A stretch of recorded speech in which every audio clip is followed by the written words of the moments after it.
آج میں آپ کو سنانے والی ہوں پرستان کے دو بھوتنوں کے بارے میں کہانی جو کہ بہت شرارتی تھے۔ تو چلیے دیکھتے ہیں انہوں نے کیا شرارت کی۔ میں آپ کی ہوسٹ صالحہ رانا اور آپ دیکھ رہے ہیں شہزادی وائس۔ تو چلیے شروع کرتے ہیں آج کی کہانی۔ ایک دفعہ کا ذکر ہے، پرستان میں دو بھوتنے رہتے تھے۔ ایک کا نام سیمی بھوتنا تھا اور دوسرے کا نام بنٹی۔ یہ دونوں پرستان میں شہنائیاں بنایا کرتے تھے۔ شہنائی بھوپوں کی طرح بجانے والا ایک باجا ہوتا ہے۔ آپ بچوں نے شادی پر اسے شہنائی نوازوں کو بجاتے ہوئے دیکھا ہوگا۔ وہ دونوں ہر قسم کی شہنائیاں بنایا کرتے تھے، بڑی بڑی، چھوٹی چھوٹی، لمبی لمبی، سرخ رنگ کی، نیلے رنگ کی اور سفید بھی۔ وہ جتنی تیزی سے یہ شہنائیاں بناتے تھے اتنی ہی تیزی سے وہ بک بھی جایا کرتی تھیں، کیونکہ پریوں کے ننھے منھے بچے بڑے شوق سے انہیں خریدنے آیا کرتے تھے اور مزے سے بجاتے تھے۔ سارا دن وہ اپنی چھوٹی سی دکان میں بیٹھ کر شہنائیاں بیچتے رہتے اور جب رات ہو جاتی تو وہ دکان بند کر لیتے اور پھر شہنائیاں بنانے بیٹھ جاتے۔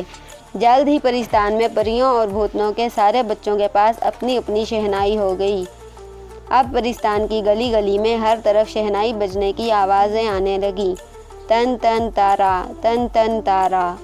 ہر طرف بچے انہیں بجاتے پھرتے تھے۔ بڑی پریاں اس شور کا برا نہیں مناتی تھیں۔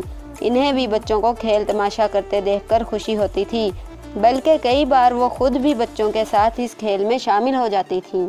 پھر ایک دن بنٹی بھوتنے نے ایک ایسی شہنائی بنائی جس میں سے بہت اونچی آواز نکلتی تھی۔ وہ اتنی اونچی کہ کسی گزرنے والے کے کان میں بجائی جاتی تو وہ ڈر کے مارے مرنے والا ہو جاتا۔ وہ ایک بہت بڑی، چوڑی اور پیلے رنگ کی بہت خوبصورت شہنائی تھی۔ اس نے سیمی کو بلا کر کہا، سیمی ذرا ادھر آؤ اور میری نئی شہنائی کو دیکھو۔ سیمی بھاگ کر اسے دیکھنے آیا۔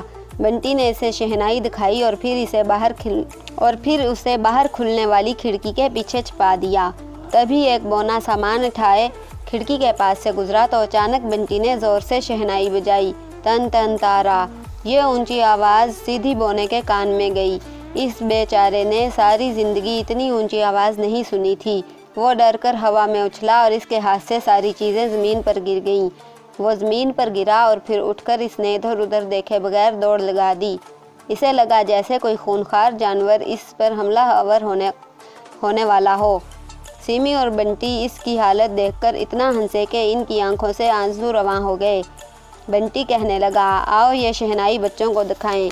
مجھے یقین ہے انہیں یہ شہنائی بہت پسند آئے گی، اس لیے ہم اس شہنائی کے 600 روپے لیا کریں گے۔ سیمی نے بھی خوش ہو کر بنٹی کی ہاں میں ہاں ملائی۔ سیمی کہنے لگا، اس طرح تو ہم بہت امیر ہو جائیں گے اور ہمیں مزید شہنائیاں بنانے کی ضرورت نہیں رہے گی، پھر ہم مزے سے کام کیے بغیر زندگی گزاریں گے۔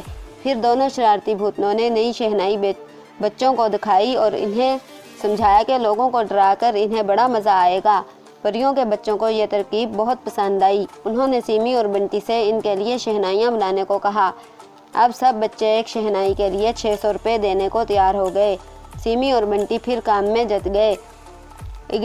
اگلے دن تک انہوں نے 12 شہنائیاں بنا لی۔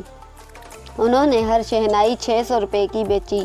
پرستان کی گلیوں میں بھی شور مچ گیا، تن تن تارا، تن تن تارا۔ نئی شہنائیوں کی آواز اتنی اونچی تھی کہ لوگوں کو ڈر لگنے لگا اور کئی ڈر کر مرتے مرتے بچے۔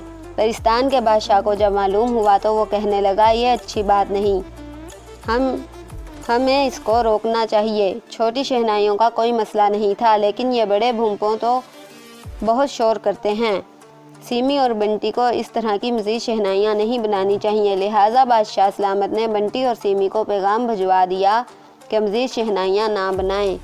وہ یہ حکم سن کر بہت مایوس ہوئے کہ اب تو وہ امیر ہونے ہی والے تھے، اب کیا ہوگا۔ سیمی اور بنٹی بہت ناراضی سے اس حکم کے خلاف بحث کرتے رہے۔ پھر اچانک بنٹی نے سیمی کے کان میں کوئی سرگوشی کی۔ اس نے بنٹی کو کہا، ہم شہنائیاں بناتے رہیں گے اور بیچتے بھی رہیں گے۔ ہم گاہکوں سے کہیں گے کہ وہ رات کو شہنائیاں خریدنے آئیں، تب اس راز کے بارے میں کسی کو معلوم نہیں ہو سکے گا، ٹھیک ہے نا؟ سیمی نے ہاں میں سر ہلا دیا۔ پھر جب ان کے ننھے گاہک باجے خریدنے آئے تو انہوں نے ننھے منوں کو سمجھایا کہ اگر وہ واقعی شہنائی خریدنا چاہتے ہیں تو آدھی رات کو چھپ کر آئیں۔ پھر کیا تھا، ہر رات ننھے شرارتی پریوں کے بچے بھوتنوں اور